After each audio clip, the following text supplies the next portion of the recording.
बहुत गंभीर बात है भाई कि सील कैसे टूटा हुआ है क्वेश्चन का।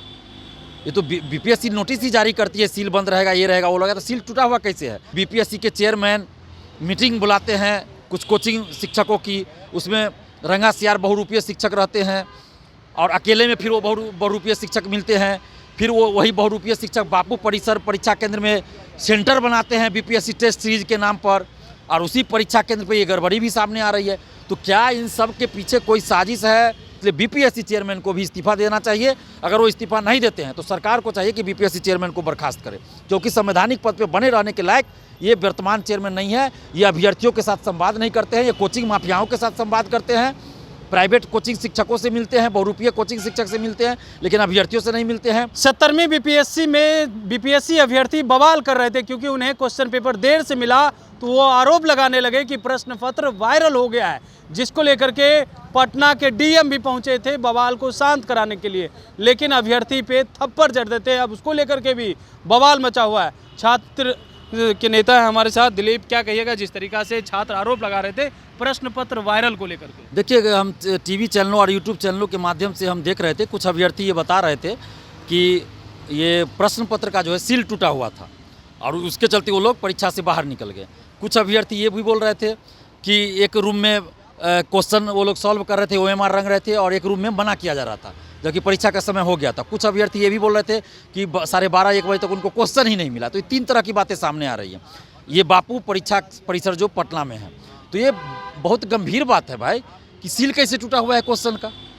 ये तो बीपीएससी नोटिस ही जारी करती है, सील बंद रहेगा, ये रहेगा, वो रहेगा, तो सील टूटा हुआ कैसे है।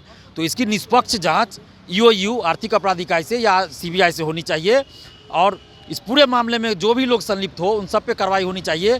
क्या कोई कोचिंग माफिया, इसमें कोचिंग शिक्षक भी संलिप्त है, इसकी भी जांच हो। क्योंकि आप देखिए कि जिस तरह से पिछले 2 महीना में घटनाक्रम हुआ कि बीपीएससी के चेयरमैन मीटिंग बुलाते हैं कुछ कोचिंग शिक्षकों की, उसमें रंगासियार बहुरूपीय शिक्षक रहते हैं और अकेले में फिर वो बहुरूपीय शिक्षक मिलते हैं। फिर वो वही बहुरूपीय शिक्षक बापू परिसर परीक्षा केंद्र में सेंटर बनाते हैं बीपीएससी टेस्ट सीरीज के नाम पर, और उसी परीक्षा केंद्र पे ये गड़बड़ी भी सामने आ रही है। तो क्या इन सब के पीछे कोई साजिश है या संलिप्तता है किसी की? कोई सिंधमारी करने का प्रयास हुआ या सिंधमारी हो गई परीक्षा माफियाओं के द्वारा? क्या हुआ, इसकी पूरी निष्पक्षता के साथ जांच होनी चाहिए। हम सरकार से ये मांग कर रहे हैं, नीतीश कुमार जी से, कि इस पूरे मामले की निष्पक्षता से जांच हो।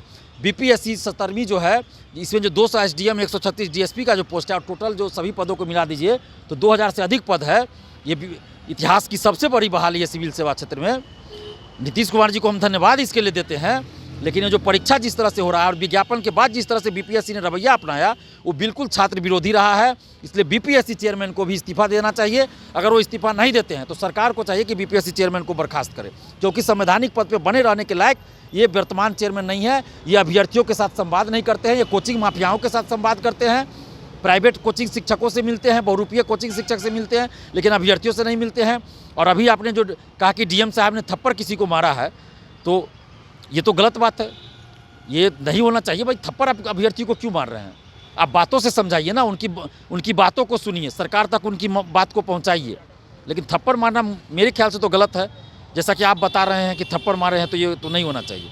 आप कह रहे हैं ये नहीं होना चाहिए, तो क्या छात्र नेता जो है आप अभ्यर्थी के लिए फिर से सड़क पे उतरेंगे? क्योंकि जिस तरीका से डीएम ने थप्पड़ मारा समझाने की जगह, और प्रश्न पत्र को लेकर के उन्होंने ये कहा है कि देखिए एक हॉल में घट गया था तो दूसरे हॉल से लेकर के दिया जा रहा था, उसमें क्या दिक्कत थी? तो सील टूटा हुआ क्यों था? ये सवाल तो ये अभ्यर्थी खड़ा कर रहे हैं ना। हम तो परीक्षा केंद्र के अंदर नहीं थे या बाहर भी नहीं थे, हम तो कल जेल से ही निकले हैं।